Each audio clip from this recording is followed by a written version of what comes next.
요즘 들어 부쩍 창밖을 보는 일이 잦아졌습니다. 제가 평생을 살아온 이 집, 마당의 감나무는 올해도 어김없이 실한감을 주렁주렁 매달 준비를 하고 있네요. 저 감나무는 제 남편, 그러니까 우리 아들 녀석의 아버지가 아들이 초등학교에 입학하던 해의 기념으로 심은 겁니다. 아들이 딱 저 감나무만 했을 때가 있었는데 세월이 흘러 나무는 이렇게 늠름하게 자라 집을 지키고 아들은 장성의 가정을 꾸렸습니다. 그리고 저는 그 아들 내외의 집에서, 아니 엄밀히 말하면 제 명의로 된 이 집에 얹혀 사는 신세가 되었지요. 모든 일의 시작은 3년 전 남편의 상을 치른 바로 그날이었습니다. 장례식장을 오가며 검게 그을린 아들 녀석의 얼굴이 아직도 선합니다.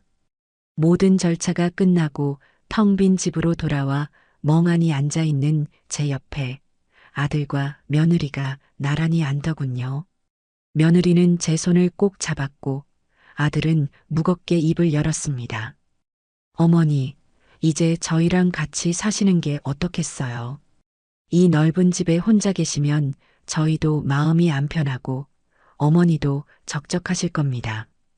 저희가 이제부터라도 제대로 모시고 싶어요.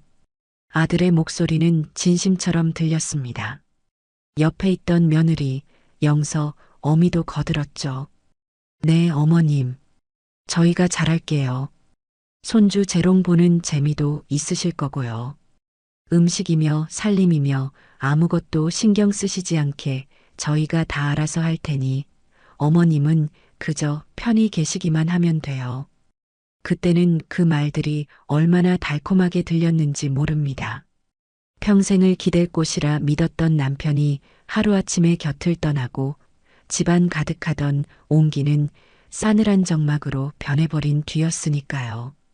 밤마다 현관문 소리에 놀라 깨기 일쑤였고 혼자 밥을 차려 먹을 때면 숟가락을 들기도 전에 눈물부터 쏟아지던 날들이었습니다.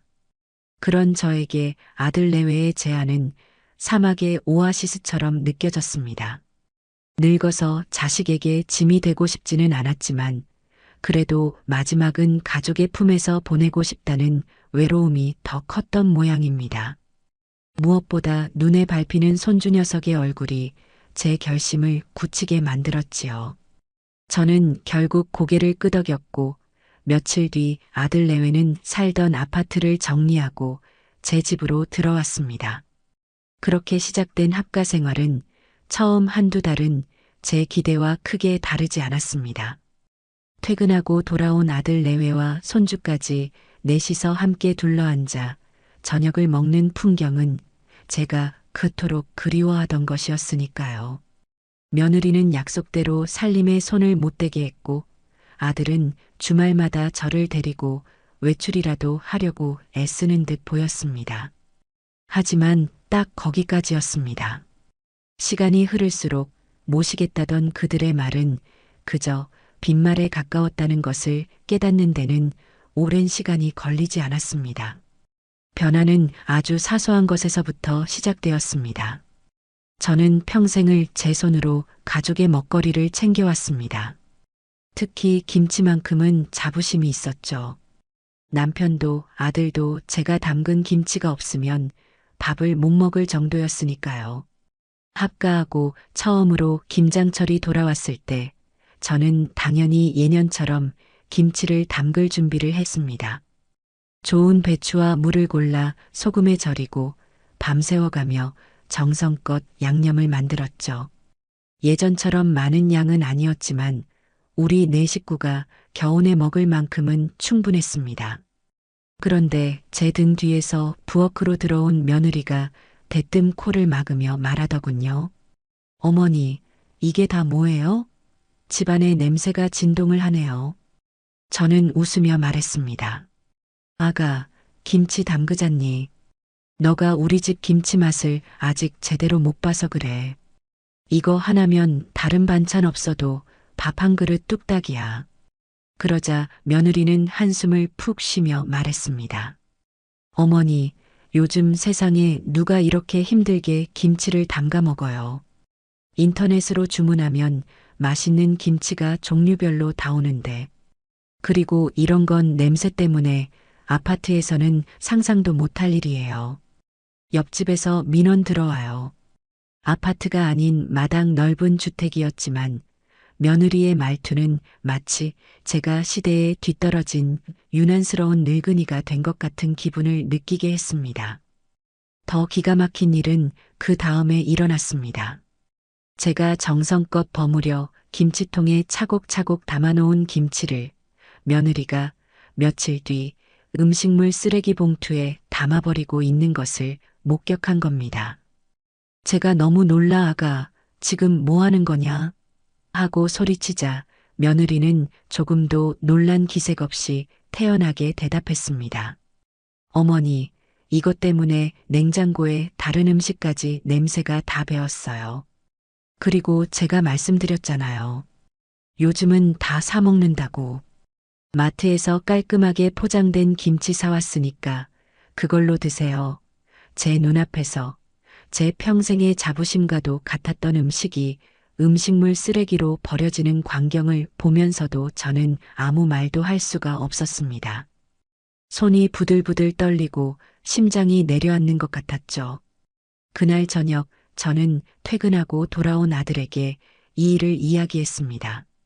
일말의 기대를 품고서요. 제 아들이라면 어릴 적부터 제 김치를 세상에서 제일 맛있다고 했던 녀석이라면 제 마음을 알아줄 거라고 믿었습니다. 아들아, 영서 어미가 내가 담근 김치를 글쎄 다 버렸단다. 어떻게 그럴 수가 있니? 그게 어떤 정성으로 만든 건데. 제 말에 아들은 TV에서 눈을 떼지도 않은 채 건성으로 대답했습니다. 에이, 어머니. 뭘 그런 걸 가지고 그러세요? 영서 씨 말도 일리가 있죠. 요즘은 편하게 사 먹는 게 대세인데. 어머니도 이제 힘들게 그런 거 하지 마시고 편하게 지내세요. 편하게 지내라는 아들의 말은 비수처럼 제 가슴에 꽂혔습니다. 편한 것이 문제가 아니었습니다. 제 존재와 제가 살아온 세월 전체를 부정당한 기분이었습니다. 그날 이후로 저는 부엌에 들어가는 일이 거의 없어졌습니다. 며느리는 약속대로 알아서 식사를 차렸고 식탁에는 정체 모를 배달 음식과 반조리 식품들이 오르기 시작했습니다. 저는 그저 며느리가 차려주는 밥을 군소리 없이 받아먹는 그저 식객 같은 존재가 되어버렸습니다. 가장 견디기 힘든 것은 소외감이었습니다. 저녁 식사가 끝나고 거실에 다 같이 모여 있을 때 며느리는 스피커폰으로 자기 친정어머니와 통화하는 것을 즐겼습니다. 엄마, 응, 나 저녁 먹었지. 엄마는? 뭐 맛있는 거 해 드셨어? 며느리의 목소리는 세상에서 가장 다정한 딸의 목소리였습니다. 아, 정말? 역시 우리 엄마 손맛은 최고야. 그 김치 택배로 좀 붙여주면 안 돼? 여기 어머님이 담그신 건 영 입에 안 맞아서 바로 옆 소파에 제가 버젓이 앉아 있는데도 며느리는 스스럼 없이 그런 말을 내뱉었습니다. 그럴 때면 저는 차라리 귀가 들리지 않았으면 좋겠다고 생각했어요. 제 앞에서 저를 없는 사람 취급하는 그 상황이 너무나도 모욕적이었습니다. 더 비참한 것은 아들의 태도였습니다. 아들은 며느리가 저에게 무례하게 굴 때마다 못 들은 척, 못 본 척하기 바빴습니다. 자신의 아내와 어머니 사이에서 벌어지는 불편한 기류를 애써 외면하는 것이 자기가 할 수 있는 최선이라고 생각하는 듯 했습니다. 아니, 어쩌면 그저 귀찮았던 것이겠죠. 늙은 어머니의 서운한 감정 따위를 일일이 챙겨주기에는 자신의 삶이 너무 고단하다고 여겼을지도 모릅니다. 저는 점점 말이 없어졌고 방에 머무는 시간이 길어졌습니다. 손주 녀석과 놀아주는 것이 유일한 낙이었지만 그것마저도 며느리는 탐탁지 않아 했습니다. 어머니, 애벌은 나빠져요. 너무 오냐오냐 하지 마세요. 어머니, 옛날 방식은 지금 애들한테 안 맞아요. 제가 알아서 교육할게요. 며느리는 사사건건 제 육아 방식에 끼어들었고 결국 저는 손주를 편하게 안아주는 것조차 눈치를 보게 되었습니다. 모시겠다는 말은 허울뿐인 약속이 되었고 저는 이 집의 주인이 아니라 가장자리로 밀려난 이방인이 되어가고 있었습니다. 마당의 감나무는 해마다 무럭무럭 자라는데 이 집안에서 제 자리는 나날이 좁아지고 있었습니다. 저는 그저 창밖을 보며 남편이 사무치게 그리워지는 날들을 속으로 삼킬 뿐이었습니다. 모든 것이 폭발하기 직전에 고요하지만 위태로운 나날들이 그렇게 흘러가고 있었습니다. 김치 사건 이후로 제 마음속에는 눈에 보이지 않는 벽이 하나 세워졌습니다. 아들 내외 앞에서 웃고 있어도 그것은 진짜 웃음이 아니었고 그들이 차려주는 밥을 먹어도 모래알을 씹는 것처럼 서걱거렸지요. 저는 그저 이 집의 평화를 깨뜨리고 싶지 않은 혹은 분란을 일으킬 용기조차 없는 늙은이처럼 스스로를 위장하며 하루하루를 보냈습니다. 하지만 그런 제 최소한의 평화마저 깨뜨리는 사건들은 마치 예정된 수순처럼 연이어 터져 나왔습니다. 시작은 하나뿐인 손주 녀석의 5번째 생일이었습니다. 며느리는 아들 생일보다 더 유난을 떨며 며칠 전부터 부산을 떨더군요. 어머님, 이번 주말에 민준이 생일 파티 할 거예요. 제 친구들이랑 남편 회사 동료 몇 분 오시기로 했어요. 그리고 당연히 저희 부모님도 오실 거고요. 며느리는 신이 나서 떠들었지만 그 초대 명단에 제 쪽 사람은 단 한 명도 없다는 사실을 애써 모르는 척하는 듯 했습니다. 제 친구들은 남편 따라 세상을 떠나거나 먼 시골에 살고 있으니 부를 사람이 마땅치 않다는 것을 알면서도 그 사실이 새삼스레 저를 외롭게 만들더군요. 생일 파티 당일 아침부터 집안은 잔치 분위기로 들썩였습니다. 며느리는 미용실에 가서 머리를 예쁘게 매만지고 왔고 아들은 거실을 화려한 풍선과 장식으로 꾸몄습니다. 저는 그저 그들이 시키는 대로 소파를 옮기고 상을 닦는 것을 도울 뿐이었습니다. 잠시 후 현관문이 열리고 사돈 부부가 환한 얼굴로 들어섰습니다. 아이고, 우리 사위, 우리 딸, 고생이 많네. 사돈의 목소리가 울리자마자 아들과 며느리는 버선발로 뛰어나가 그들을 맞이했습니다. 장인어른, 장모님, 어서 오세요. 멀리 오시느라 힘드셨죠? 아들의 목소리는 평소 제게 말할 때와는 비교도 안 될 만큼 살갑고 정중했습니다. 사돈 부부는 양손 가득 손주의 선물을 들고 왔더군요. 거대한 로봇 상자와 최신형 태블릿 PC를 본 손주 녀석은 좋아서 방방 뛰었습니다. 저도 며칠 전부터 시장에 나가 손주가 좋아하는 공룡이 그려진 내복 한 벌을 고심해서 사두었습니다. 포장도 예쁘게 해서 건넸지만 제 선물은 값비싼 장난감들 옆에서 초라하게 밀려나 거실 한 구석에 놓였습니다. 그 누구도 제 선물을 풀어보거나 고맙다고 제대로 말해주는 이가 없었지요. 곧이어 며느리의 친구들과 아들의 직장 동료들이 도착했고 집안은 왁자지껄한 웃음소리로 가득 찼습니다.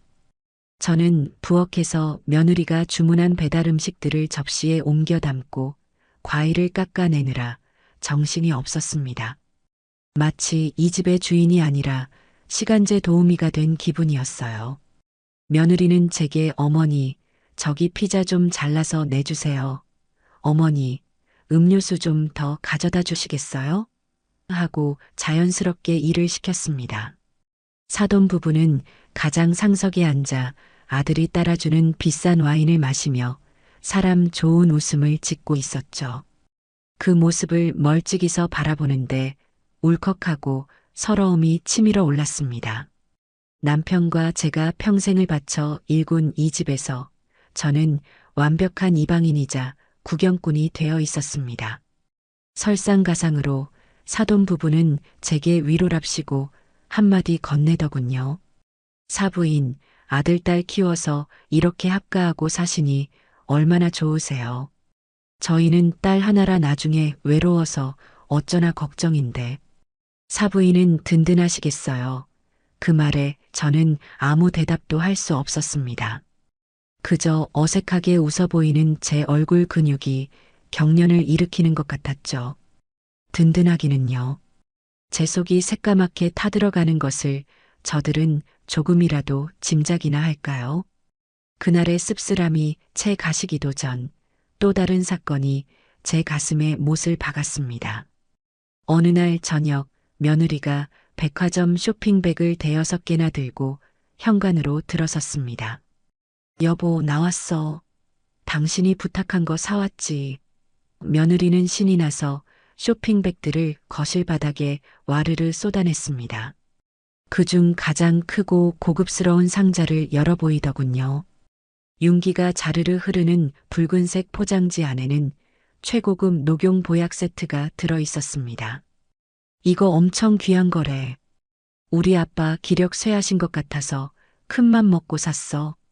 한 세트는 우리 집 거, 한 세트는 주말에 친정 갖다 드리게 며느리는 자랑스럽게 말하며 아들을 향해 생색을 냈습니다. 아들은 잘했어. 장인어른께 이만한 게 없지. 비쌌을 텐데라며 며느리의 어깨를 두드려 주었습니다. 저는 그저 말없이 그 광경을 지켜보고 있었습니다. 수십만 원은 좋게 넘어 보이는 보약을 자기 부모를 위해 눈 하나 깜짝 안 하고 사는구나 싶었죠. 그때 며느리가 마치 이제야 제가 생각났다는 듯이 작은 약국 봉투 하나를 툭 던지듯 제게 건넸습니다. 아, 맞다. 어머니, 이거요. 약국 간 김에 어머니 생각나서 비타민C 하나 샀어요. 이런 거라도 잘 챙겨 드셔야 오래 사시죠. 제 손에 들린 것은 세일 상품이라고 적힌 스티커가 붙어 있는 몇천 원짜리 비타민 영양제 한 통이었습니다. 사돈을 위한 수십만 원짜리 녹용 보약과 저를 위한 몇천 원짜리 비타민. 그 가격의 차이만큼이나 저와 사돈 사이의 노인거리가 아득하게 느껴졌습니다. 오래 사시라는 말은 더 이상 덕담으로 들리지 않고 빨리 죽지 않아 골치라는 저주처럼 들렸습니다. 저는 고맙다는 말 대신 방에 들어가서 좀 쉬어야겠다며 자리에서 일어섰습니다. 등 뒤에서 어머니는 맨날 피곤하시대라고 투덜거리는 며느리의 목소리가 희미하게 들려왔습니다. 그리고 마침내 제 인내심의 마지막 끈을 끊어버릴 대화가 제 귀에 들려온 것은 그로부터 한 달쯤 지났을 때였습니다. 사돈의 칠순 생신이 다가오고 있었죠. 주말 저녁 아들 내외는 소파에 나란히 누워 태블릿 PC를 들여다보며 속닥거리고 있었습니다. 저는 거실 한쪽에서 신문을 보는 척하며 그들의 대화에 귀를 기울였습니다. 여보, 아버지 칠순 잔치 어디서 할까? 그냥 한정식집 괜찮은 데서 할까? 무슨 소리야? 우리 아빠 첫 칠순인데. 당연히 호텔에서 해야지. 내가 알아봤는데 시내에 있는 S호텔 뷔페가 그렇게 잘 나온대. 호텔? 비싸지 않아? 비싸긴 뭐가 비싸. 1인당 15만 원짜리 코스도 있고 25만 원짜리 시그니처 코스도 있는데 이왕 하는 거 제일 좋은 걸로 해드려야지. 랍스터랑 스테이크 무제한으로 나오는 걸로. 우리 체면도 있고. 25만 원? 그럼 우리 식구랑 처가 식구들만 해도 돈이 얼만데. 자기야, 돈이 문제야? 평생 고생하신 우리 아빠야. 이 정도는 해드려야 도리지. 자기가 내는 것도 아니고 어차피 아버님 보험금 나온 걸로 하는 건데 뭐. 좋은 데 쓰면 좋잖아. 저는 그 순간 제 귀를 의심했습니다.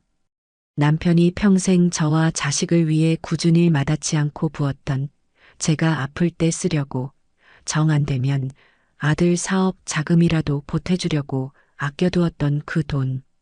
그 돈으로 사돈의 칠순 잔치를 호텔에서 열 계획을 세우고 있었던 겁니다.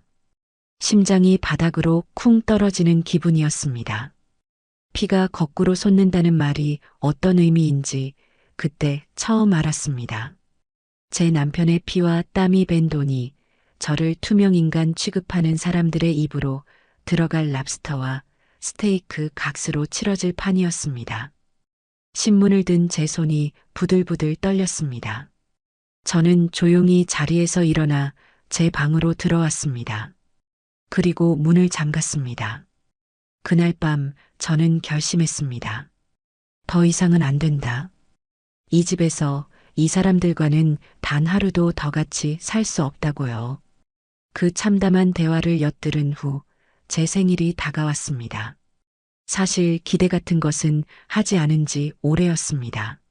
하지만 사람 마음이라는 게 참으로 간사해서 혹시나 하는 작은 희망의 불씨가 마음 한구석에서 꺼지지 않고 남아 있었나 봅니다. 내 생일만큼은, 그래도 나를 낳아준 어머니의 생일만큼은 기억해주지 않을까 하는 어리석은 기대였죠. 생일날 아침이 밝았습니다. 창밖은 여느 때와 다름없이 고요했고 집안의 공기는 차가웠습니다. 저는 평소보다 조금 일찍 일어나 미역국이라도 한 솥 끓여볼까 잠시 망설였습니다. 제 손으로 제 생일상을 차린다는 것이 처량하기도 했지만 그래도 아들 녀석이 어릴 적엔 제 생일 아침이면 엄마 미역국 진짜 맛있다며 2그릇씩 뚝딱 해치우곤 했었으니까요. 그 기억 하나에 기대 부엌으로 향하려는데 방문 밖에서 아들 내외의 목소리가 들려왔습니다. 여보, 나 오늘 늦어. 본부장님이랑 저녁 약속 있어. 당신도 민준이 챙기고 일찍 자. 알았어. 나도 오늘까지 끝내야 할 보고서가 있어서 아마 야근할 것 같아. 어머니 저녁이나 잘 챙겨드려. 그들의 대화 어디에도 어머니 생신이라는 단어는 존재하지 않았습니다. 마치 오늘이 1년 365일 중 그저 평범한 하루라는 듯이요. 잠시 후 두 사람은 출근 준비를 마치고 제 방문 앞에서 어머니 다녀오겠습니다 하고 의례적인 인사를 건네고는 현관을 나섰습니다. 굳게 닫힌 현관문을 보며 저는 그 자리에 한참을 서 있었습니다. 마음속에서 꺼질 듯 타오르던 작은 불씨가 차가운 재로 변해버리는 순간이었습니다. 온종일 저는 방 안에서 꼼짝도 하지 않았습니다. 밥 생각도 나지 않았고 아무것도 하고 싶지 않았습니다. 멍하니 벽에 걸린 남편의 사진만 바라보았습니다. 여보, 나 잘 살고 있는 거 맞아요? 당신이 없으니 아무도 나를 돌아보지 않네요. 원망 섞인 독백을 속으로 삼키고 또 삼켰습니다. 시간이 흘러 창밖이 어둑어둑해지고 퇴근 시간이 한참 지나도록 집은 조용했습니다. 밤 10시가 넘어서야 현관문 비밀번호 누르는 소리가 들렸습니다. 며느리였습니다. 지친 기색이 역력한 얼굴로 들어온 며느리는 소파에 가방을 던지듯 내려놓고는 긴 한숨을 쉬었습니다. 그리고 부엌으로 향하는 길에 방에서 나온 저와 눈이 마주쳤죠. 며느리는 그제야 뭔가 생각났다는 듯 아 하고 작은 소리를 냈습니다. 어머니, 저녁은 드셨어요? 저는 아무 말 없이 고개만 가로저었습니다. 그러자 며느리는 잠시 귀찮다는 표정을 짓더니 이내 선심이라도 쓰는 듯한 말투로 말했습니다. 아이고, 제가 너무 정신이 없어서 깜빡했네요. 오늘 어머니 생신인데 정말 죄송해요. 너무 피곤해서 밥할 힘은 없고 제가 라면이라도 하나 맛있게 끓여드릴게요. 잠시만 기다리세요. 며느리는 익숙하게 찬장을 열어 라면 봉지를 꺼내 들었습니다. 제 눈에 선명하게 들어온 것은 붉은색 포장지에 안성탕면이라고 적힌 글씨였습니다. 사돈 칠순 잔치를 위해 1인당 25만 원짜리 호텔 뷔페를 예약하던 그 목소리와 제 생일 저녁으로 안성탕면을 끓여주겠다는 지금의 목소리가 겹쳐지면서 저는 현기증을 느꼈습니다. 며느리는 콧노래까지 흥얼거리며 물을 끓이고 파를 썰어 넣고는 제법 그럴듯한 모양새로 라면 한 그릇을 끓여 식탁 위에 올려놓았습니다. 김치통에서 꺼낸 자신이 마트에서 사온 그 김치와 함께요. 어머니, 다 됐어요. 어서 드세요. 계란도 하나 탁 풀었어요. 안성탕면에는 계란이죠. 저는 홀린 듯 식탁 앞에 앉았습니다. 김이 모락모락 피어오르는 라면, 그릇에서는 고소한 냄새가 났습니다. 하지만 제 코에는 그 어떤 냄새도 느껴지지 않았습니다. 저는 천천히 젓가락을 들어 면 한 줄기를 입에 넣었습니다. 아무 맛도 나지 않았습니다. 맛을 느끼는 신경이 마비된 것 같았어요. 제 앞에서는 며느리가 스마트폰을 들여다보며 키득거리고 있었고, 거실에서는 뒤늦게 퇴근한 아들이 옷도 갈아입지 않은 채 TV 스포츠 채널에 시선을 고정하고 있었습니다. 그 누구도 제게 생신 축하드려요라는 말 한마디 건네지 않았습니다. 이 집에서 제 70평생의 생일은 이렇게 안성탕면 한 그릇으로 정리되고 있었습니다. 저는 젓가락을 내려놓았습니다. 그리고 조용히 자리에서 일어나 제 방으로 향했습니다. 등 뒤에서 어머니, 왜 안 드세요? 불어요 하는 며느리의 목소리가 들렸지만 대답하지 않았습니다. 방문을 닫고 잠그는 순간 눈물이 터져 나올 것 같았지만 애써 참았습니다. 이제 울 때가 아니었습니다. 우는 것은 지는 것이고 저는 더 이상 지고 싶지 않았습니다. 저는 장롱 가장 깊숙한 곳, 남편의 양복이 들어있던 자리에 고이 모셔두었던 오동나무 상자를 꺼냈습니다. 상자 뚜껑을 열자 조금은 빛이 바랜 붉은색 표지의 책자가 모습을 드러냈습니다. 등기권리증, 제 이름 석자와 이 집의 주소가 선명하게 인쇄된 이 집이 온전히 제 소유임을 증명하는 서류였습니다. 남편이 세상을 떠나기 전 혹시 모르니 당신 이름으로 해두는 게 마음이 편하겠다며 제 손에 쥐어준 것이었죠. 저는 그 서류를 가슴에 품고 밤을 새웠습니다. 더 이상 망설일 이유가 없었습니다. 서러움과 모멸감은 차가운 결심으로 굳어졌습니다. 이 모욕의 사슬을 제 손으로 직접 끊어버리기로 마음먹었습니다. 안성탕면으로 기억될 그 생일 밤이 지나고 새로운 아침이 밝았습니다. 밤새 한숨도 자지 못했지만 정신은 오히려 맑고 또렷했습니다. 마치 오랫동안 저를 짓누르던 무거운 안개가 걷히고 가야 할 길이 선명하게 보이는 기분이었습니다. 아들 내외는 여느 때처럼 아침 식사도 거른 채 분주하게 출근 준비를 했습니다. 제 방문 앞에서 들려오는 그들의 목소리는 이제 더 이상 제 마음에 어떤 파문도 일으키지 못했습니다. 그들은 곧 남이 될 사람들이었으니까요. 두 사람이 집을 나서고 현관문이 닫히는 소리가 들리자마자 저는 행동을 개시했습니다. 가장 먼저 한 일은 지난 몇 년간 눈여겨보았던 동네 부동산에 전화를 거는 것이었습니다. 남편이 살아있을 때부터 오랫동안 한자리에서 영업해 온 사장님 인상이 푸근하고 정직해 보였던 곳이었죠. 수화기를 드는 손이 아주 살짝 떨렸지만 이내 마음을 다잡고 번호를 눌렀습니다. 네, 복부동산입니다. 사장님, 저 여기 연희동 34번 길 단독주택 집주인인데요. 아, 네. 어르신, 무슨 일이세요? 사장님은 제 목소리를 기억하는 듯 했습니다. 저는 심호흡을 한번 하고 제 인생을 바꿀 말을 내뱉었습니다. 집을 좀 팔려고요. 최대한 빨리 그리고 조용하게 처리하고 싶습니다.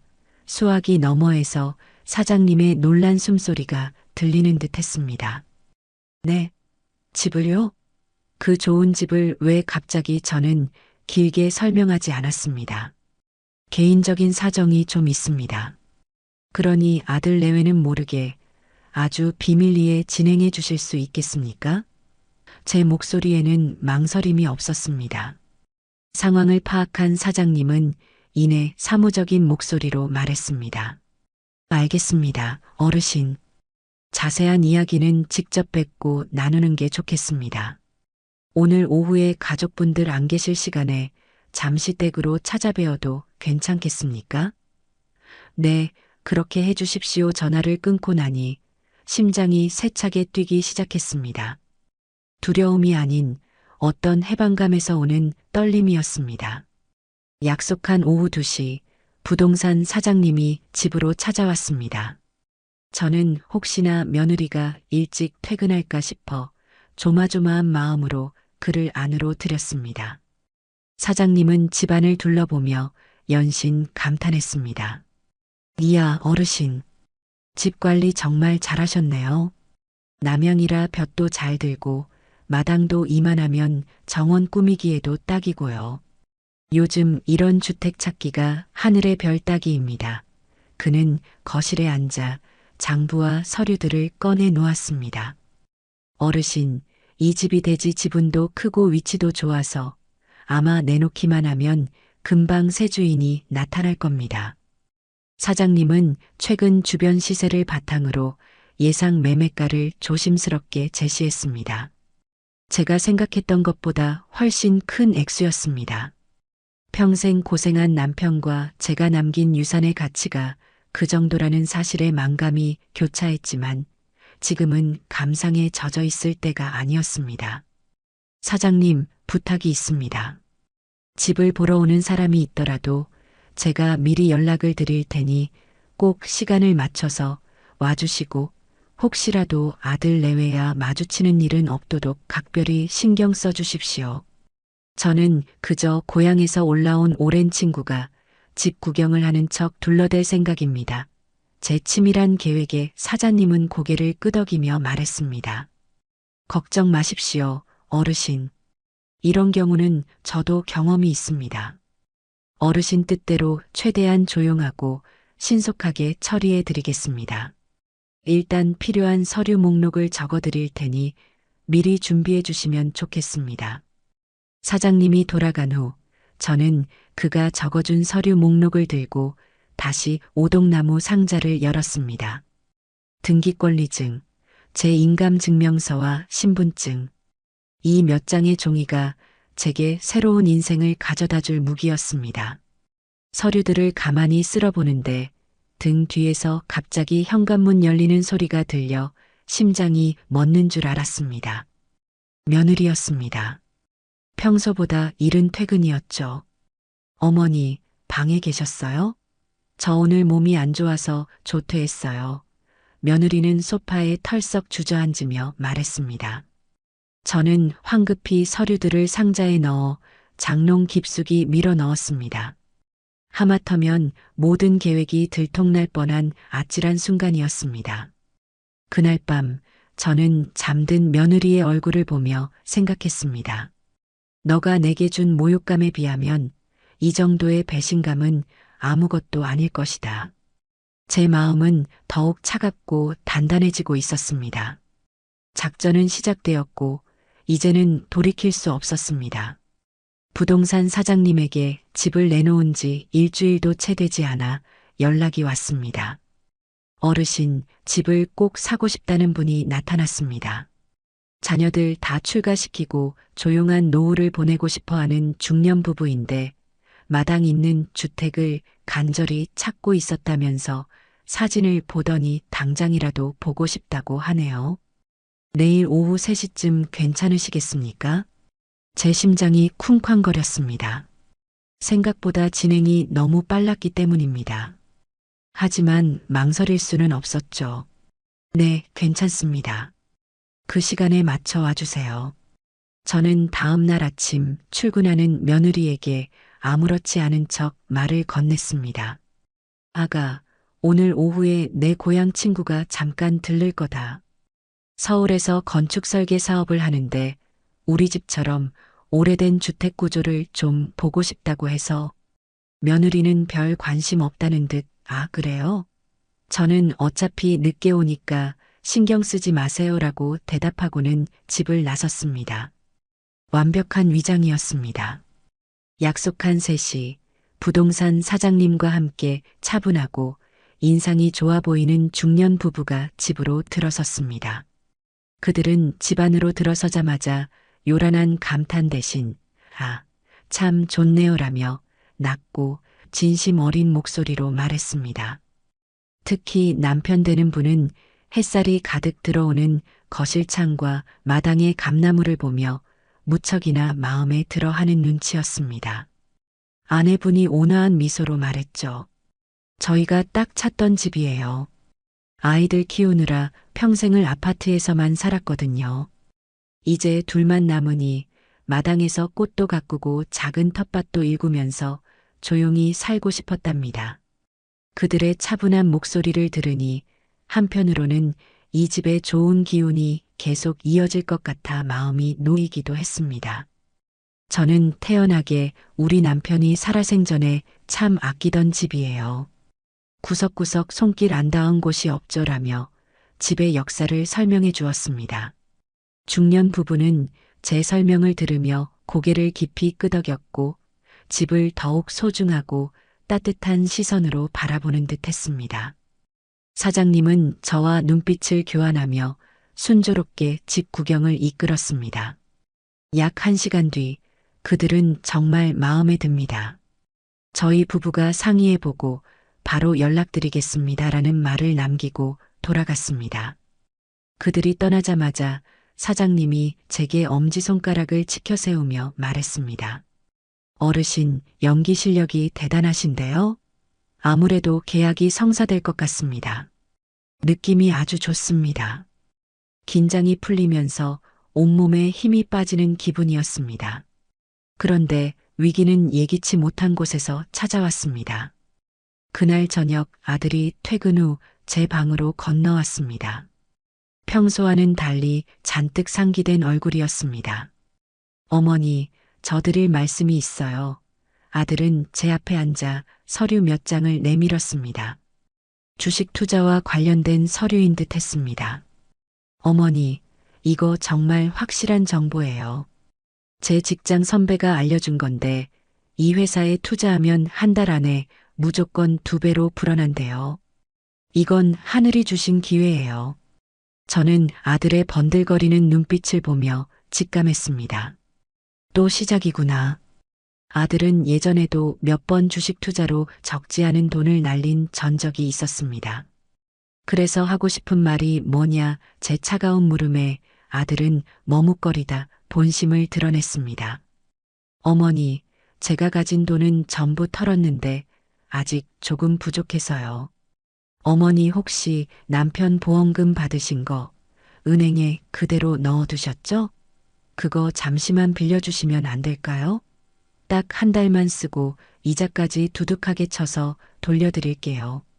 우리 가족 다 같이 부자로 살 수 있는 기회란 말이에요. 우리 가족. 그 말이 어찌나 위선적으로 들리던지요.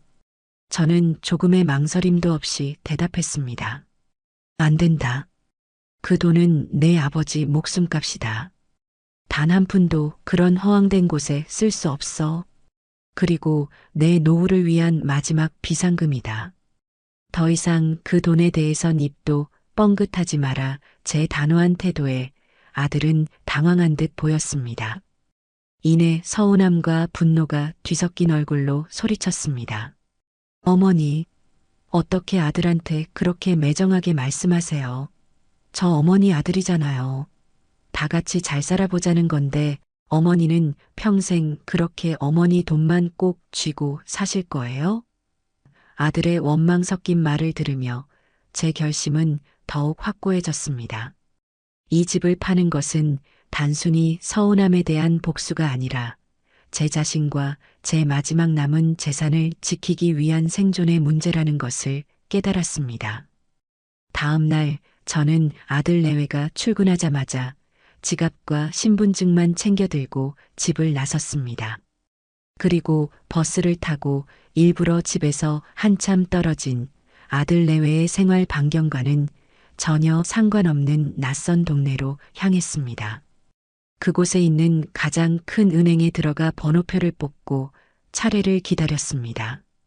제 차례가 되어 창구에 앉아 또렷한 목소리로 말했습니다. 새로 통장 하나 만들고 싶어서요. 아무런 카드 기능도 필요 없고 오직 입출금만 가능한 걸로요. 은행원은 신분증을 확인하고 몇 가지 서류를 작성하게 했습니다. 잠시 후 제 이름 석자가 찍힌 새로운 통장이 나왔습니다. 빳빳한 종이의 감촉이 손끝에 생생하게 전해졌습니다. 저는 그 통장을 품에 꼭 안고 은행을 나섰습니다. 이 얇은 통장 한 권이 앞으로 펼쳐질 제 새로운 인생의 자유이용권처럼 느껴졌습니다. 저는 집으로 돌아가지 않고 근처 공원 벤치에 앉아 한참 동안이나 제 이름이 적힌 통장을 들여다보았습니다. 두려움은 사라지고 오직 희망만이 가슴속에서 조용히 차오르고 있었습니다. 부동산 사장님을 통해 집을 보러 왔던 중년 부부가 계약을 하고 싶다는 의사를 전해 온 것은 바로 다음 날 오후였습니다. 제 휴대폰 너머로 들려오는 사장님의 목소리는 감출 수 없는 흥분으로 살짝 떨리고 있었어요. 어르신, 계약하자고 합니다. 어르신께서 말씀하신 금액을 한 푼도 깎지 않고 그대로 진행하겠다고 하시네요. 이런 경우는 정말 드문데 집을 정말 마음에 들어 하시는 모양입니다. 그 말을 듣는 순간 제 마음속에서는 오히려 폭풍이 지나간 듯한 고요함이 찾아왔어요. 이제 정말로 제 인생의 배가 새로운 항구를 향해 닻을 올렸다는 것이 실감났습니다. 더 이상 망설일 필요도 뒤돌아볼 이유도 없었죠. 계약 날짜는 사흘 뒤 오후 2시로 잡혔습니다. 제게 주어진 그 사흘이라는 시간은 제 인생 전체를 통틀어 가장 길면서도 가장 짧은 시간처럼 느껴졌어요. 하루는 1000년 같다가도 또 하루는 눈 깜짝할 사이에 지나갔습니다. 저는 그 시간 동안 겉으로는 평소와 다름없이 행동했습니다. 며느리가 차려주는 맛없는 저녁을 군말 없이 먹었고 거실에서 시끄럽게 울리는 TV 소리를 배경음악 삼아 뜨개질을 하기도 했죠. 하지만 제 머릿속은 온통 앞으로의 계획으로 가득 차 있었습니다. 마치 중요한 전투를 앞둔 장수처럼 저는 제 인생의 향방을 가를 결전의 날을 차분히 준비하고 있었어요. 마침내 계약 당일이 밝았습니다. 저는 새벽같이 일어나 목욕 재개부터 했습니다. 제 인생에서 가장 중요한 계약을 맺는 날인데 흐트러진 모습을 보이고 싶지 않았기 때문이에요. 장롱 깊숙이 넣어두었던 몇 년 전 아들 결혼식 때 입었던 가장 고운 빛깔의 한복을 꺼내 입을까 잠시 고민도 했어요. 하지만 이내 고개를 저었습니다. 이것은 잔치가 아니라 저만의 독립전쟁이니까요. 저는 가장 단정하고 깔끔한 외출복을 골라 입고 희끗희끗한 머리를 빗어 단정하게 쪽을 쪘습니다. 거울에 비친 제 모습은 여느 때의 저와 다름없는 평범한 늙은이였지만 제 눈빛만큼은 그 어느 때보다 형형하게 빛나고 있다는 것을 스스로 느낄 수 있었습니다. 부엌에서 부산을 떨던 며느리가 그런 저를 보고 의아한 듯 물었습니다. 어머니, 오늘 어디 중요한 약속 있으세요? 평소랑 다르게 많이 신경 쓰신 것 같아요. 저는 이미 수십 번도 더 연습해둔 대본을 아주 자연스러운 연기 톤으로 읊었습니다. 응, 아가. 저번에 말했던 내 고향 친구 있잖니. 아들네 집이 이 근처인데 오늘 그 집에 일이 있어서 온 김에 나랑 점심이나 한 끼 하자고 해서 오랜만에 만나는 거라 좀 차려입었다. 제 완벽한 연기에 며느리는 아, 그러세요?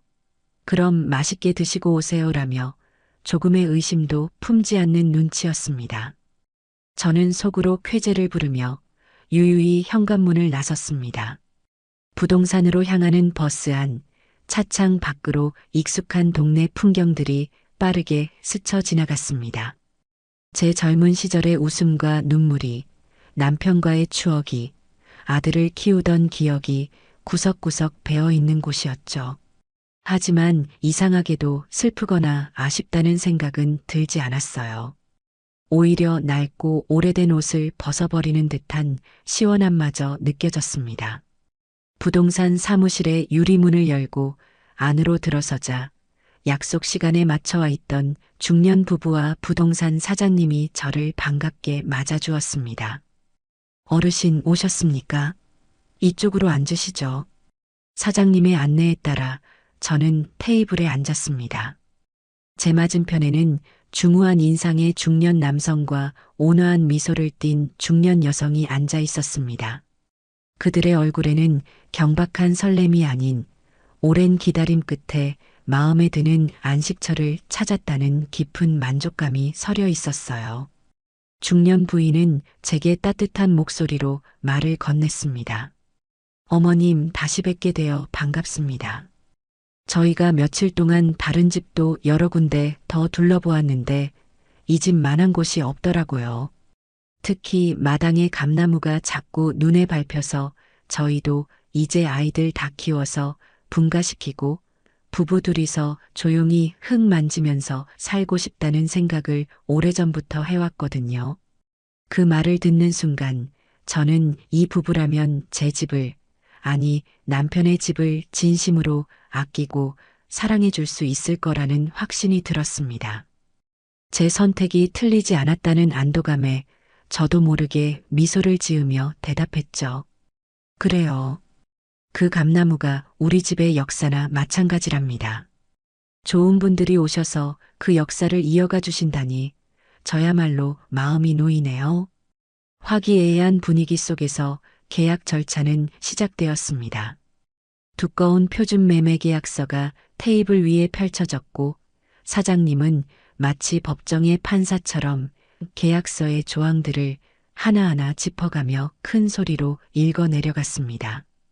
매매 대금, 그 중에서도 오늘 지급될 계약금의 액수, 중도금과 잔금 지급 일정, 그리고 가장 중요한 소유권 이전 날짜까지. 사장님의 목소리를 들으며 저는 서류에 적힌 글자들을 꼼꼼하게 눈으로 쫓았습니다. 제 남은 인생의 무게가 걸린 계약이었으니까요. 모든 설명이 끝나고 마침내 도장을 찍을 시간이 다가왔습니다. 사장님이 제 앞으로 묵직한 인주와 함께 제 이름 석자가 선명하게 새겨진 도장을 건네주었습니다. 저는 도장을 손에 꽉 쥐었습니다. 단순히 나무로 만든 작은 도장이 아니었어요. 그것은 제 70평생의 한과 서름, 그리고 앞으로 되찾게 될 제 존엄과 자유의 무게를 모두 담고 있는 듯 했습니다. 도장을 찍기 직전 아들의 얼굴과 며느리의 비웃던 얼굴이 환영처럼 눈앞을 스쳐 지나갔습니다. 하지만 그 환영들은 더 이상 제 마음을 흔들지 못했습니다. 오히려 제 결심을 더욱 단단하게 만드는 기폭제가 되었을 뿐이죠. 저는 숨을 한번 깊게 들이마신 뒤 계약서 위 매도인이라 적힌 제 이름 옆 칸에 한치의 망설임도 없이 힘껏 도장을 내리찍었습니다. 쾅! 묵직하고 둔탁한 소리가 사무실 안에 울려 퍼졌습니다. 그 소리는 마치 과거의 저에게 보내는 사망 선고이자 새로운 저의 탄생을 알리는 우렁찬 울음소리 같았습니다. 계약을 모두 마치자 중년 부부는 자리에서 일어나 제게 깊숙이 허리를 숙여 인사했습니다. 어머님, 정말 감사합니다. 이 집, 저희가 가진 모든 것을 다해 소중히 여기겠습니다. 저희가 사는 동안은 절대 이 집의 가치가 떨어지는 일은 없을 겁니다. 그 진심 어린 말에 저는 감동하여 그들의 손을 꼭 잡아주었습니다. 두 분께 이 집을 넘기게 되어 정말 다행입니다. 부디 이 집에서 행복한 날들만 가득하시길 바랍니다. 그들이 떠나고 난 뒤 저는 잠시 의자에 앉아 숨을 골랐습니다. 바로 그때 제 낡은 휴대폰에서 띵하는 세상에서 가장 경쾌하고 아름다운 알림 소리가 울렸습니다. 제가 이날을 위해 비밀리에 만들어 두었던 제 명의의 통장. 그곳으로 계약금 4억 원이 정확하게 입금되었다는 은행의 공식적인 알림 문자였습니다. 화면에 선명하게 찍힌 4억이라는 숫자를 보는 순간 제 눈앞이 아찔해지면서 온몸의 피가 뜨거워지는 기분이었습니다. 1억도 아닌 4억. 제가 평생 만져볼 것이라고는 상상도 해보지 못했던 거대한 돈이었습니다. 이 돈은 단순한 화폐가 아니었어요. 아들 내외에게서 저를 완벽하게 독립시켜줄 방패이자 제 남은 인생을 그 누구의 눈치도 보지 않고 제 마음대로 살아갈 수 있게 해줄 막강한 무기였습니다. 지난 세월의 서름과 분노가 그 숫자 앞에서 봄눈처럼 녹아내리는 기분이 들었어요. 부동산을 나선 저는 마치 구름 위를 걷는 기분으로 거리를 걸었습니다. 발걸음이 너무나도 가벼웠죠. 그러다 문득 허기짐을 느꼈습니다. 저는 근처에서 가장 크고 번듯해 보이는 한정식집으로 망설임 없이 들어갔습니다. 자리를 잡고 앉아 메뉴판에서 가장 비싼 궁중 수라상을 주문했습니다. 잠시 후 상다리가 휘어질 만큼 화려한 음식들이 제 앞에 끝도 없이 차려지기 시작했어요. 윤기가 자르르 흐르는 갈비찜부터 시작해서 신선한 전복회, 노릇노릇하게 구워진 굴비와 각양각색의 전과 나물들까지 임금님의 수라상이 부럽지 않은 진수성찬이었습니다. 저는 천천히 그리고 우아하게 식사를 시작했습니다. 평생을 가족들 먼저 챙기느라 제대로 된 음식 한번 편하게 먹어보지 못했던 지난날이 떠올랐지만 더 이상 서럽지 않았어요. 안성탕면 한 그릇으로 제 존재를 모욕했던 그들에게 저는 지금 제 돈으로 저 혼자만을 위한 최고의 만찬을 즐기고 있었습니다. 이것만큼 통쾌하고 완벽한 복수가 또 있을까요? 저는 음식을 하나하나 음미하며 아주 오랫동안 그 자리에 앉아 있었습니다. 식사를 마친 뒤 저는 당당하게 카운터로 걸어가 제 이름이 새겨진 카드로 값을 치렀습니다. 식당을 나서는 제 어깨는 그 어느 때보다 떳떳하고 활짝 펴져 있었습니다. 4억이라는 거대한 계약금이 제 비밀 통장에 들어온 순간부터 세상은 완전히 다르게 보이기 시작했습니다. 그 돈은 제게 경제적인 자유뿐만 아니라 그동안 잃어버렸던 자신감과 자존감까지 되찾아 주었죠. 잔금일까지 남은 한 달의 시간 동안 저는 제 인생의 두 번째 막을 열어줄 새로운 무대를 찾아 나섰습니다. 온전히 저만의 의지와 취향으로 채워질 새로운 보금자리를 마련하는 것이 제게 주어진 가장 중요한 임무였어요. 저는 더 이상 아들 내외에게 친구 문병이라는 구차한 변명을 대지 않았습니다. 대신 요즘 노인복지관에서 하는 노래 교실에 다니기 시작했다고 선언해버렸죠. 매일 아침 일정 시간에 집을 나서는 저를 보며 며느리는 어머니, 재미있으세요? 하고 건성으로 물었지만 제가 어디서 무엇을 하든 더 이상 깊은 관심을 두지 않는 눈치였습니다. 오히려 제가 집에 없는 시간을 반기는 듯 했고요. 그들의 무관심은 제게 완벽한 자유시간을 선물해 주었습니다. 저는 매일같이 여러 부동산을 드나들며 집을 보러 다녔습니다. 제 조건은 아주 까다롭고도 명확했어요. 첫째, 무조건 남양이어야 하고 햇살이 잘 들어와야 한다. 둘째, 좁아도 좋으니 혼자 살기에 편리한 현대적인 구조여야 한다. 셋째, 창밖으로 보이는 풍경이 아름다워야 한다. 넷째, 너무 외진 곳이 아니라 병원이나 마트, 은행 같은 편의시설이 가까워야 한다. 그리고 마지막으로 저처럼 혼자 사는 노인들이 교류할 수 있는 커뮤니티가 잘 형성된 곳이어야 한다는 것이었죠. 며칠 동안 수십 군데의 집을 보러 다녔습니다. 어떤 오피스텔은 구조는 마음에 들었지만 창문을 열면 옆 건물의 벽만 보여서 감옥처럼 답답했어요. 또 어떤 신축 빌라는 깨끗하긴 했지만 동네 분위기가 너무 삭막하고 젊은 사람들만 북적여서 제가 섞여들기 힘들 것 같다는 느낌이 들었습니다. 부동산 중개인들은 까다로운 제 조건에 혀를 내두르면서도 거액의 집을 판 돈으로 새 집을 구하는 큰손 할머니를 쉽사리 포기하지는 못했죠. 그러던 어느 날 한 중개인이 어르신이 찾으시는 조건에 딱 맞는 곳이 있는데 한번 가보시겠어요? 라며 저를 한 아파트 단지로 이끌었습니다. 시내 중심가에서는 조금 떨어져 있었지만 지하철역이 바로 앞에 있고 단지 전체가 거대한 숲과 공원으로 둘러싸인 곳이었어요. 단지 입구에 들어서는 순간부터 제 마음이 편안해지는 것을 느꼈습니다. 잘 가꾸어진 조경수들 사이로 산책로가 나 있었고 단지 내 상가에는 병원, 약국, 은행, 마트 등 필요한 모든 시설이 갖추어져 있었습니다. 중개인이 저를 데려간 곳은 로열층으로 불리는 12층의 한 집이었습니다. 현관문을 열고 안으로 들어서는 순간 저는 저도 모르게 아하고 낮은 탄성을 내뱉었습니다. 20평 남짓한 공간이었지만 전면창을 통해 쏟아져 들어오는 눈부신 햇살이 집안 가득 따스한 온기를 불어넣고 있었어요. 그리고 그 창밖으로는 마치 한 폭의 그림처럼 사계절의 변화를 온몸으로 느낄 수 있는 아름다운 공원 풍경이 파노라마처럼 펼쳐져 있었습니다. 멀리 보이는 산 능선과 가까이 보이는 푸른 숲, 그리고 그 사이로 보이는 작은 호수까지 제가 꿈에 그리던 바로 그 풍경이었습니다. 저는 홀린 듯 집안을 둘러보았습니다. 방 2개와 거실, 그리고 현대식으로 꾸며진 깨끗한 주방과 화장실. 혼자 살기에는 더할 나위 없이 완벽한 구조였어요.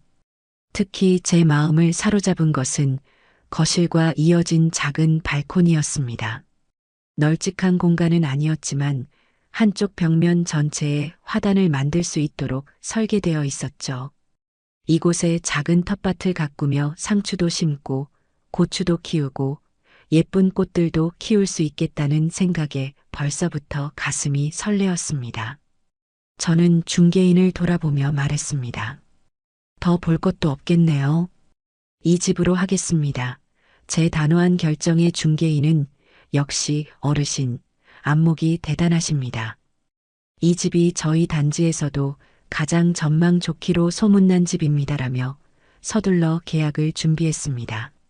저는 그 자리에서 바로 계약금을 치르고 제 인생의 새로운 보금자리를 확정지었습니다. 새 집이 정해지자 그 안을 채울 가구들을 장만하는 일이 남았습니다. 그것은 제게 주어진 가장 즐거운 과제였어요.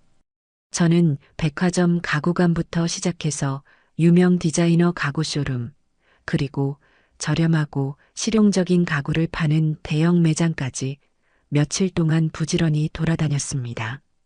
가구를 고르는 기준은 단 하나, 내 마음에 드는가 하는 것이었죠. 가장 먼저 고른 것은 소파였습니다.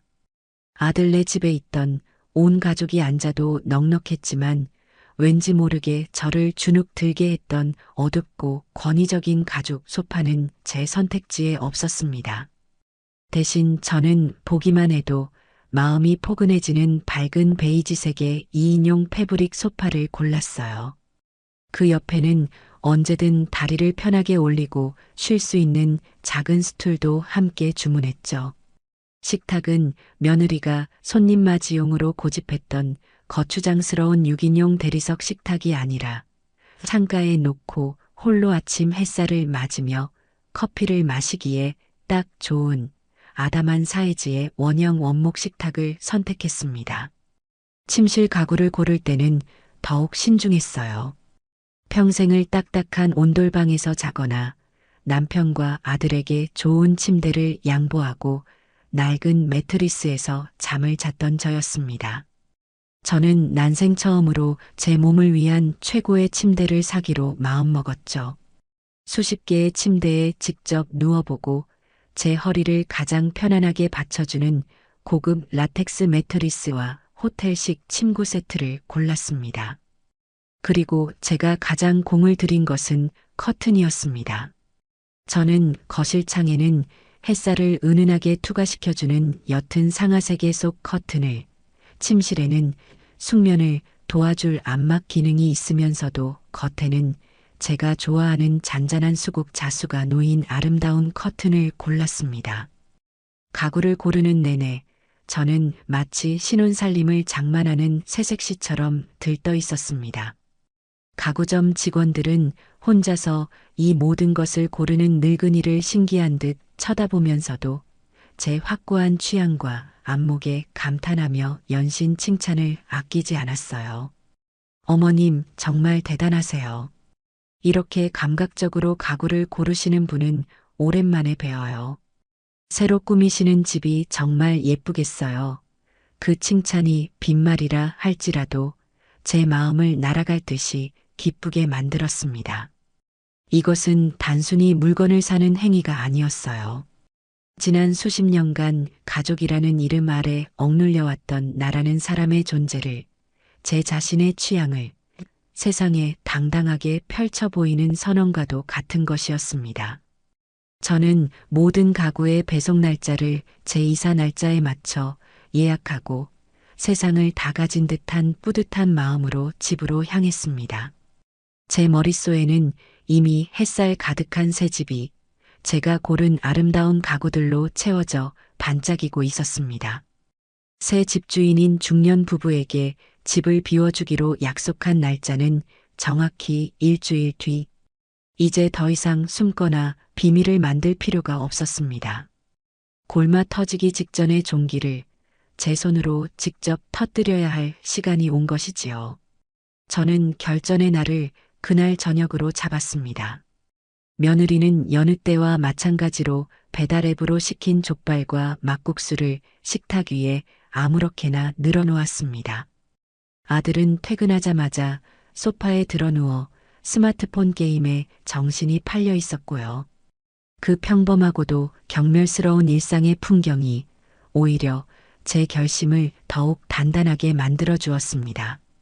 저는 제 방에서 오늘 은행에서 마지막으로 정리한 서류 봉투 하나를 들고 나왔습니다. 그리고 식탁 한쪽에 조용히 앉았어요. 며느리는 족발을 한 점 입에 넣고 우물거리며 제게 말했습니다. 어머니, 식사 안 하세요? 식으면 맛없는데. 저는 며느리를 똑바로 쳐다보며 말했습니다. 이것 좀 보고 먹으려고. 그런다. 그리고 제가 들고 온 서류 봉투를 식탁 중앙으로 밀어 놓았습니다.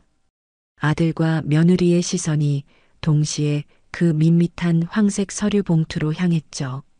아들은 귀찮다는 듯이 물었습니다. 뭔데요, 그게? 또 이상한 보험 광고지 같은 거 아니에요? 저는 봉투를 열어 안의 내용물을 천천히 꺼냈습니다.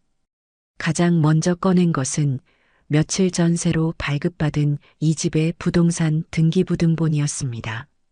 그리고 그 위에 중년 부부와 함께 도장을 찍었던 매매계약서 사본을 펼쳐 놓았죠. 마지막으로 제 비밀 통장의 잔액이 선명하게 찍힌 은행 거래 내역 확인서를 그 위에 포개어 놓았습니다. 이게 다 뭐예요, 어머니? 며느리의 목소리에는 이제 약간의 의아함과 짜증이 섞여 있었습니다. 저는 아주 차분하고도 명료한 목소리로 제 인생을 건 한마디를 내뱉었습니다. 이 집 팔았다. 순간 식탁 위의 모든 소음이 멎었습니다. 스마트폰 게임 소리도, 며느리가 음식을 씹던 소리도, 심지어 거실 창밖에서 들려오던 희미한 자동차 소리까지도요. 완벽한 정적이 흘렀습니다. 아들은 소파에서 벌떡 몸을 일으켜 식탁으로 다가왔고, 며느리는 입에 넣었던 족발을 씹는 것조차 잊은 채 멍한 표정으로 저를 바라보았습니다. 잠시 후 정적을 깬 것은 아들의 코웃음이었습니다. 어머니, 요즘 어디 편찮으세요? 농담이 너무 심하시잖아요. 사람이 놀라게. 며느리도 따라 웃으며 거들었습니다. 어머님도 참 저희 놀래키는데 재미 붙이셨나 봐요. 무슨 집을 팔아요. 말도 안 되는 소리를. 그들은 제 말을 치매 노인의 망령이나 철없는 장난쯤으로 여기는 듯 했습니다. 저는 그들의 비웃음에 조금도 동요하지 않고 턱짓으로 서류들을 가리켰습니다. 눈이 있으면 직접 보거라. 거기 이 집이 내 이름으로 되어 있다는 증거랑 내가 이 집을 다른 사람에게 팔았다는 계약서, 그리고 그 집값 전체가 내 통장으로 들어왔다는 증거까지 다 있으니 아들은 마지못해 계약서를 집어들었습니다. 그의 눈동자가 계약서의 첫 줄부터 마지막 줄까지 빠르게 훑어 내려갔습니다. 매매 대금, 계약 날짜, 그리고 매도인 칸에 찍힌 제 이름과 도장, 매수인 칸에 찍힌 낯선 이름과 도장까지. 아들의 얼굴이 하얗게 질리기 시작했습니다. 옆에서 함께 서류를 들여다보던 며느리의 얼굴에서는 웃음기가 완전히 사라지고 경악과 불신이 뒤섞인 표정이 떠올랐죠. 이게 뭐야? 이게 진짜야? 당신, 이게 진짜냐고. 며느리는 아들의 팔을 붙잡고 흔들며 소리쳤습니다. 아들은 계약서를 거의 찢어버릴 듯이 구겨쥔 채 저를 향해 울부짖듯 물었습니다. 어머니, 이게 대체 무슨 짓이에요? 저랑 상의도 없이 어떻게 집을 팔아요? 여기가 어머니 혼자 사는 집이에요? 우리 가족이 다 같이 사는 집인데 어떻게 이럴 수가 있어요? 드디어 시작이었습니다. 저는 기다렸다는 듯이 차분하게 그들의 분노를 맞받아쳤습니다. 그래, 너희 가족이 사는 집이지. 하지만 이 집의 주인은 나다. 내 이름으로 된 내 집을 내가 팔겠다는데 누구의 허락을 받아야 하는 거니? 제 말에 며느리가 끼어들었습니다. 어머님, 그래도 이건 아니죠. 저희가 이 집 들어오면서 인테리어 한도는 생각 안 하세요? 저희도 이 집에 대한 권리가 있다고요. 저는 그 말을 듣고 실소를 금할 수가 없었습니다. 권리? 너가 말하는 권리가 고작 내 취향대로 꾸민 벽지와 소파 값이니 나는 이 집을 사기 위해 그리고 내 남편을 키우기 위해 내 평생을 바쳤다. 내까지 인테리어 비용 몇 푼과 내 인생을 맞바꿀 수는 없는 일이지. 그리고 그 돈, 결국 내 남편, 내 아들이 번 돈 아니더냐. 그 돈의 출처가 어디인지 잊었어? 제 반격에 며느리는 얼굴이 시뻘개져서 아무 말도 하지 못했습니다. 이제 아들이 저를 향해 애원하기 시작했습니다. 어머니, 제발 진정하시고 말씀 좀 해보세요. 뭔가 오해가 있으셨던 거겠죠. 저희가 뭘 그렇게 잘못했다고 갑자기 집을 파세요. 네. 저는 그 뭘 그렇게 잘못했냐는 물음이 나오기를 기다리고 있었습니다. 저는 자리에서 일어나 두 사람을 번갈아 쳐다보며 지난 수년간 제 가슴속에 쌓아두었던 모든 말을 쏟아내기 시작했습니다. 오해가 아니야. 전부 사실이지. 너가 뭘 잘못했는지 아직도 모르겠니? 그럼 내가 지금부터 하나하나 알려주마. 내가 담근 김치를 냄새난다며 음식물 쓰레기통에 처박았을 때 너희는 나를 무시했다. 내 친구 하나 없는 이 집에서 내 며느리가 제 어미와는 웃고 떠들면서 바로 옆에 앉은 나를 투명인간 취급할 때 너는 나를 외면했지. 제 목소리는 점점 높아졌고 감정은 격해졌습니다. 어디 그뿐인 줄 아니? 내 사돈 생일에는 수십만 원짜리 녹용을 해다 바치면서 내게는 약국에서 파는 몇천 원짜리 비타민 한 통을 던져주더구나. 그게 너희가 나를 생각하는 가치의 크기였지. 그리고 가장 결정적인 것. 내 사돈 칠순 잔치는 1인당 25만 원짜리 호텔 뷔페에서 열어주자고 신나서 계획을 짜던 너희가 정작 이 어미의 생일에는 뭘 줬는지 기억이나 하니? 저는 식탁 위에 놓인 막국수 그릇을 손가락으로 가리켰습니다. 바로 그거였다. 안성탕면 한 그릇. 내 70평생의 생일은 너희에게 고작 라면 한 그릇의 가치밖에 되지 않았던 게다. 그 라면을 꾸역꾸역 목구멍으로 넘기면서 내가 무슨 생각을 했는지 아니? 그래, 더 이상은 당하고 살지 않겠다. 내 남은 인생이라도 나를 위해 살아야겠다고 결심했다. 이 집은 그 결심의 첫 번째 결과물일 뿐이야.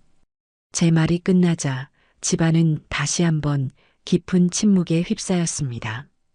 아들과 며느리는 마치 벼락이라도 맞은 듯 넋이 나간 표정으로 저를 바라보고 있었습니다.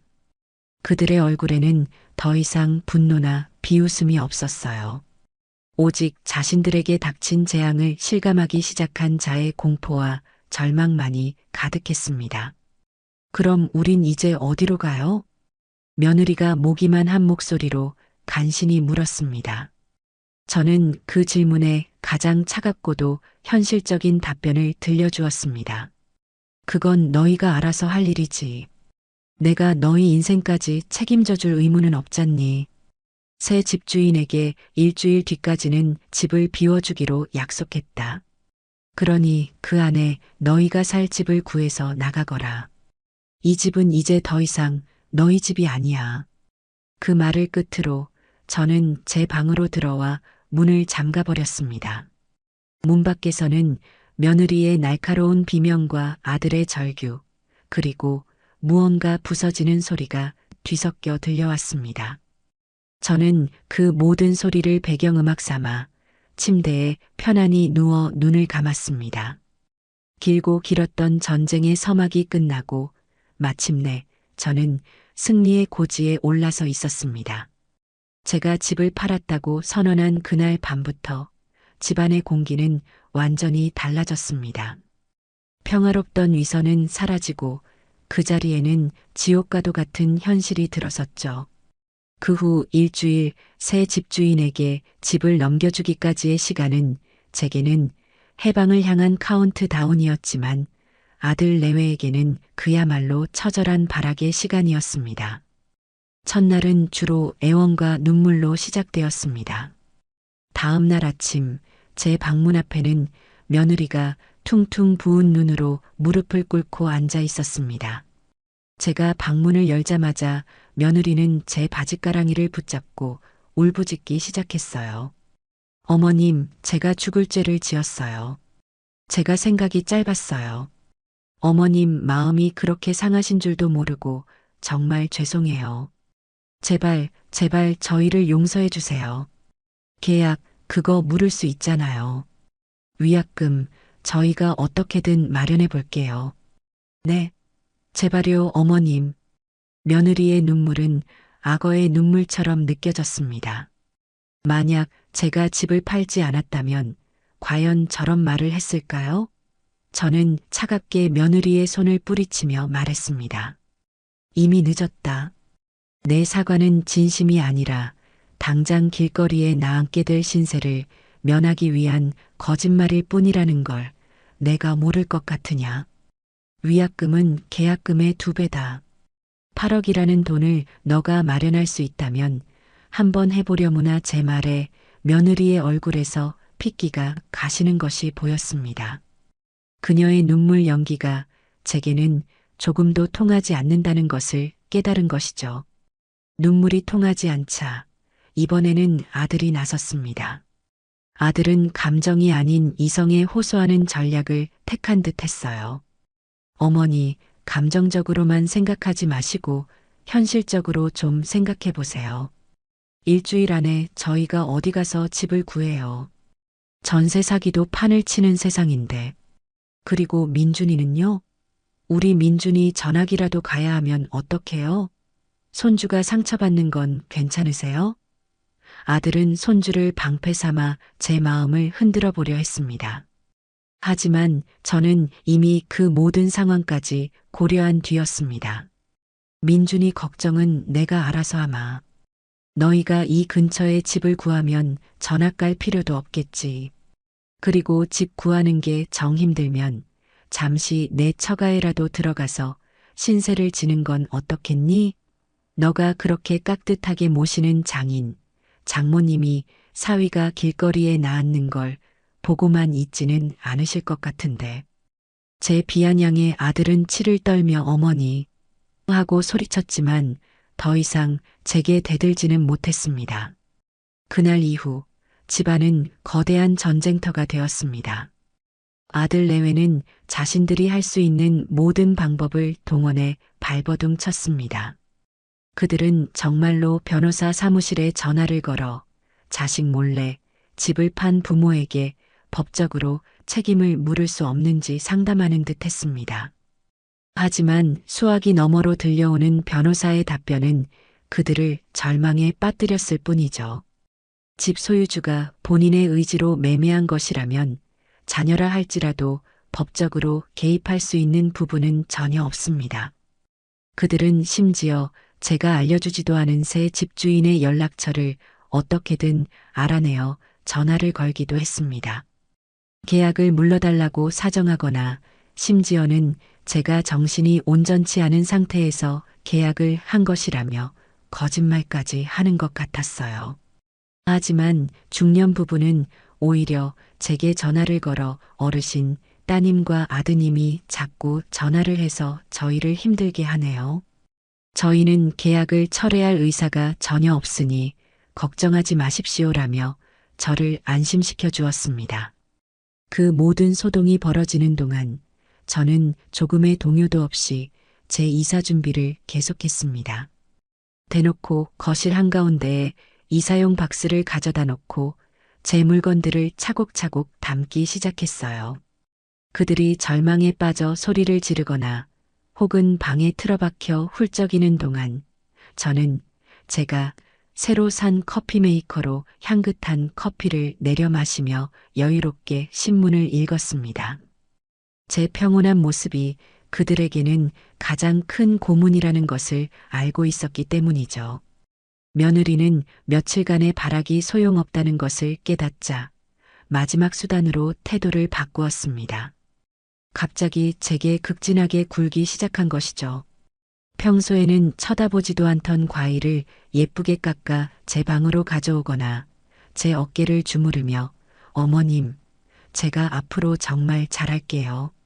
매일 어머님이 좋아하시는 음식 해드리고 주말마다 같이 나들이도 가요. 그러니 제발 저희에게 마지막 기회를 한 번만 주세요라며 애교 섞인 목소리를 냈습니다. 저는 며느리가 깎아준 사과를 한 입 베어 물고는 말했습니다. 사과가 참 달구나. 하지만 이미 썩어버린 믿음을 되돌리기엔 너무 늦었지.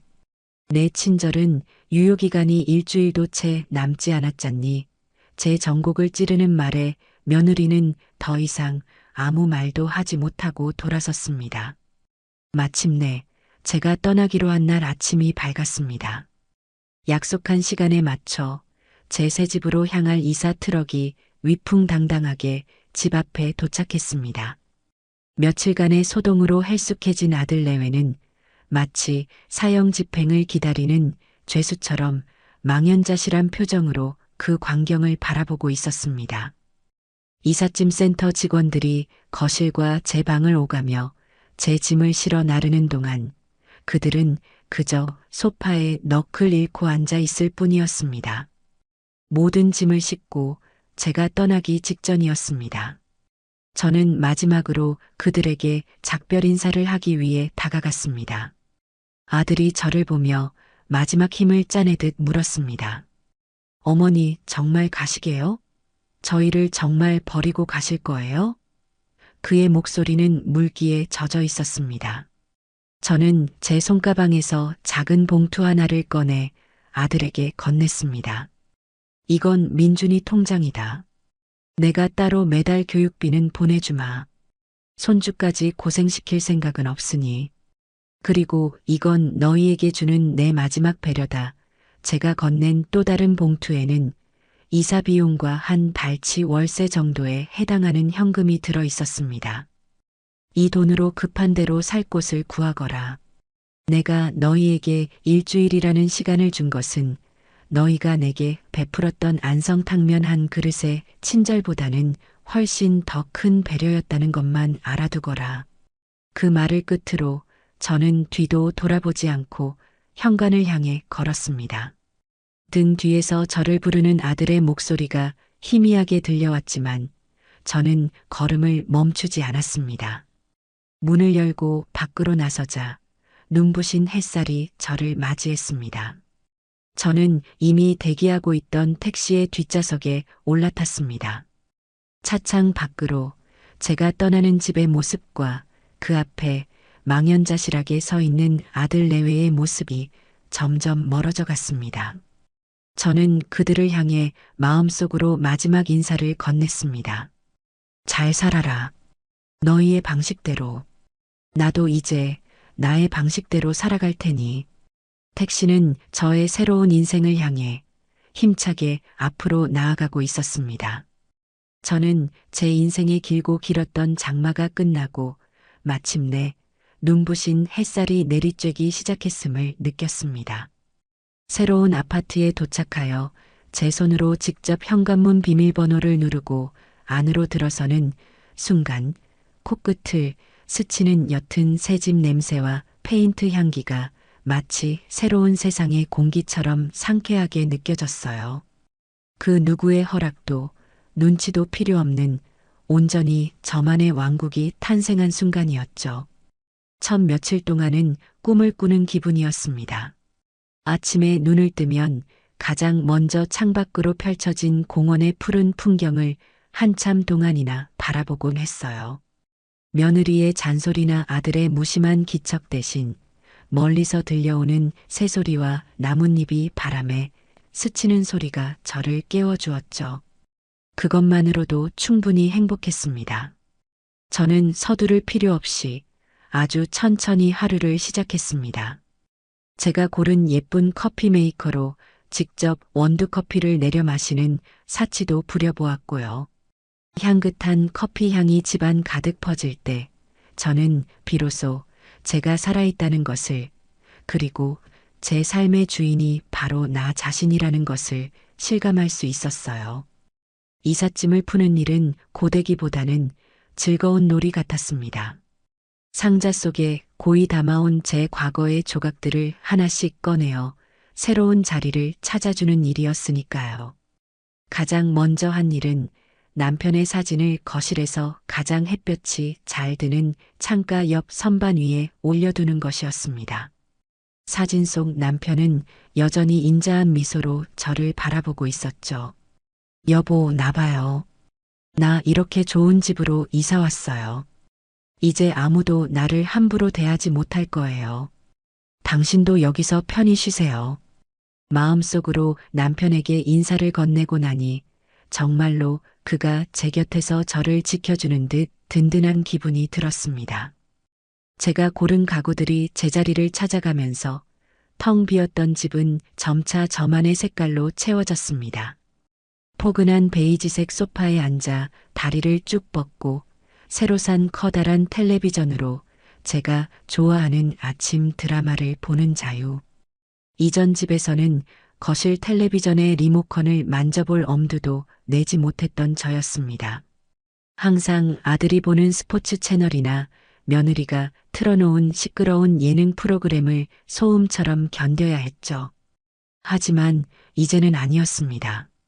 저는 제가 보고 싶은 것을 마음껏 보고 듣고 싶은 음악을 자유롭게 틀었습니다.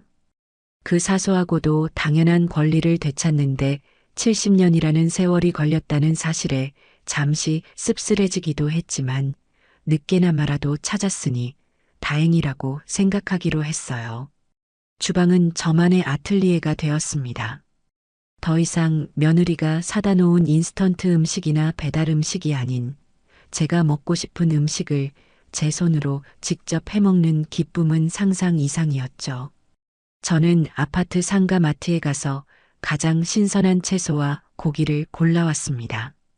그리고 구수한 된장찌개를 끓이고 노릇하게 생선을 굽고 정갈하게 나물을 무쳤습니다.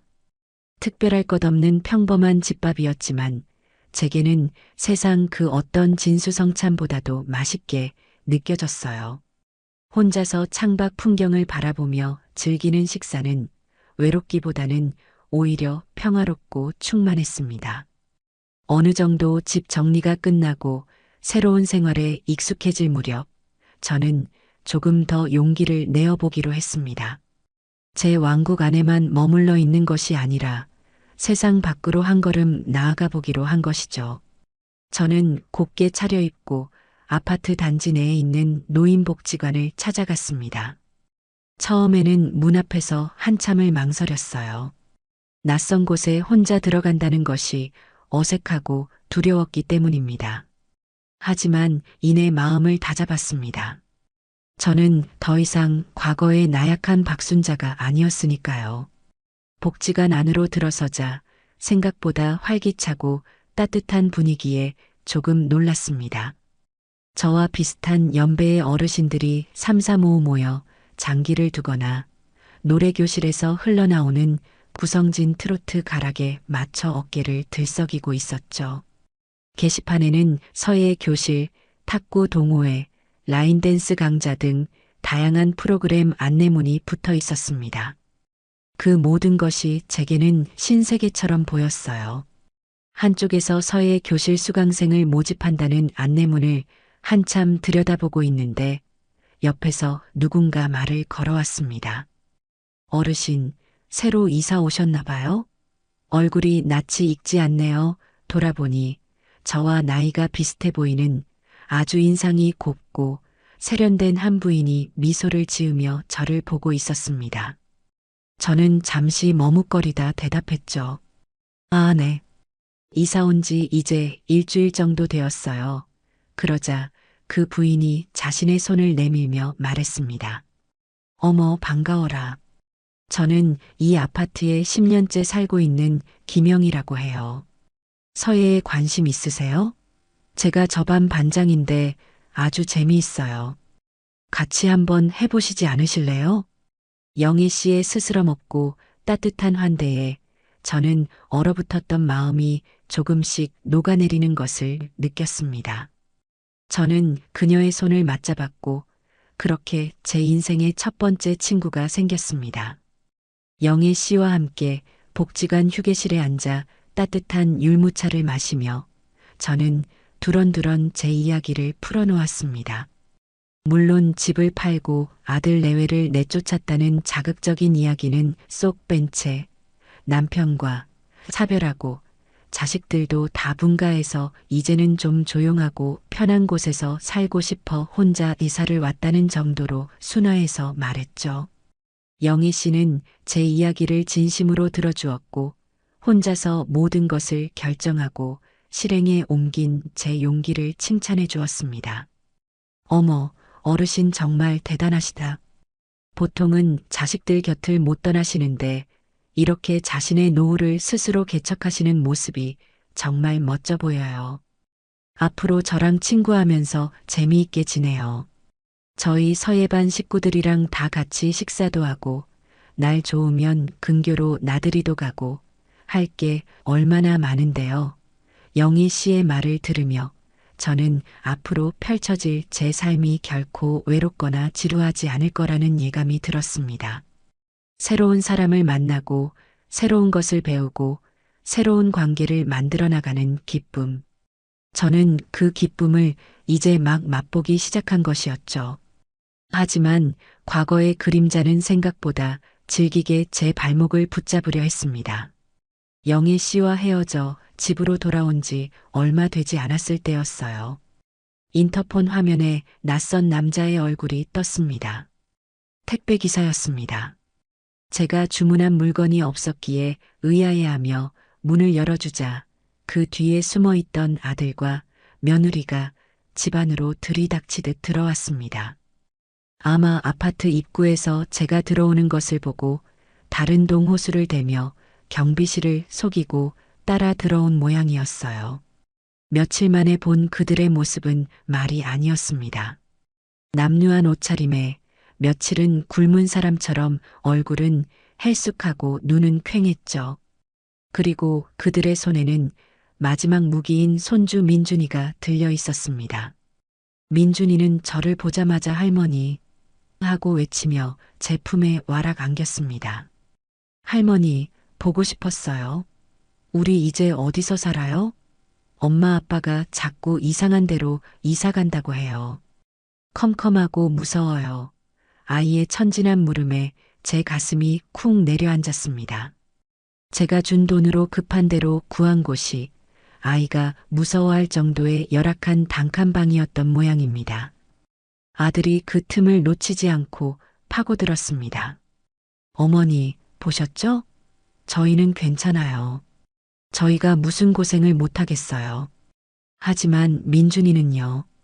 이 어린 것이 무슨 죄가 있다고 곰팡이 냄새나는 지하 단칸방에서 잠을 자야 하냐고요. 어머니, 제발 저희 좀 살려주세요. 며느리도 옆에서 눈물을 뚝뚝 흘리며 거들었습니다. 어머님, 저희가 정말 다 잘못했어요. 집을 돌려달라는 말도 안 할게요. 그냥 그 돈에서 딱 전세금만이라도 좀 보태주시면 안 될까요? 민준이만이라도 제대로 된 환경에서 키울 수 있게 제발 자비를 베풀어 주세요. 그들은 이제 집을 되찾겠다는 허황된 꿈은 버리고 돈을 요구하는 것으로 전략을 바꾼 것이었습니다.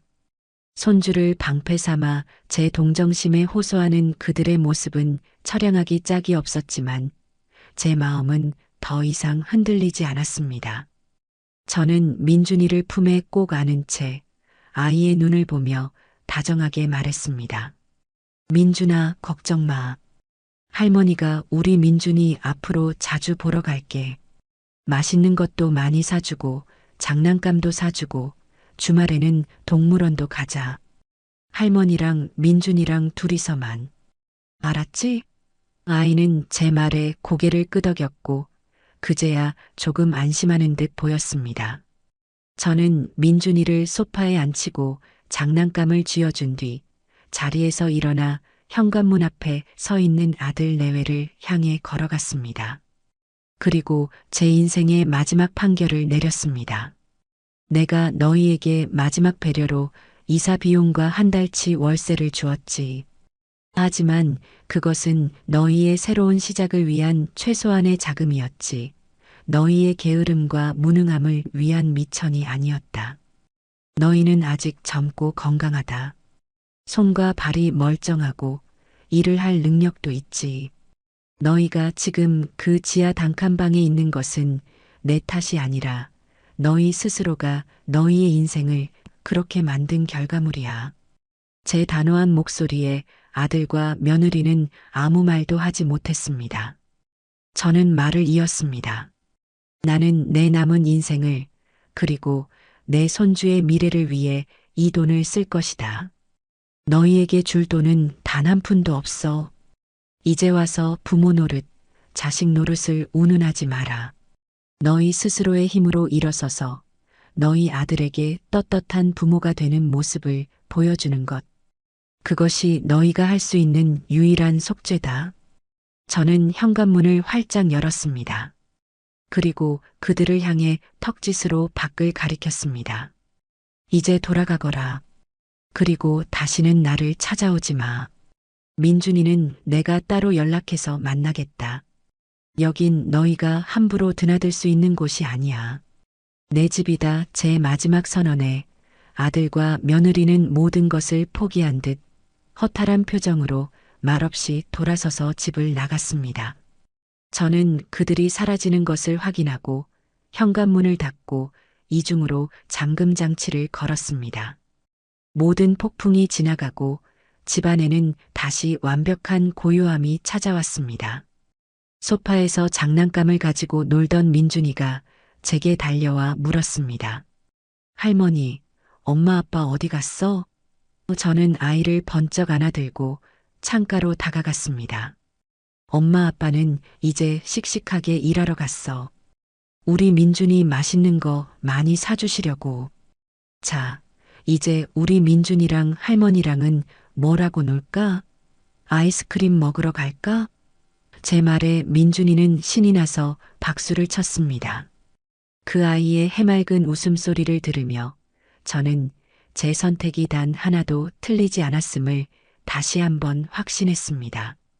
과거와의 질긴 악연을 완전히 끊어낸 저는 이제 오직 미래를 향해 제 소중한 손주와 새로 만난 친구들과 함께 제2의 인생을 힘차게 살아갈 것입니다.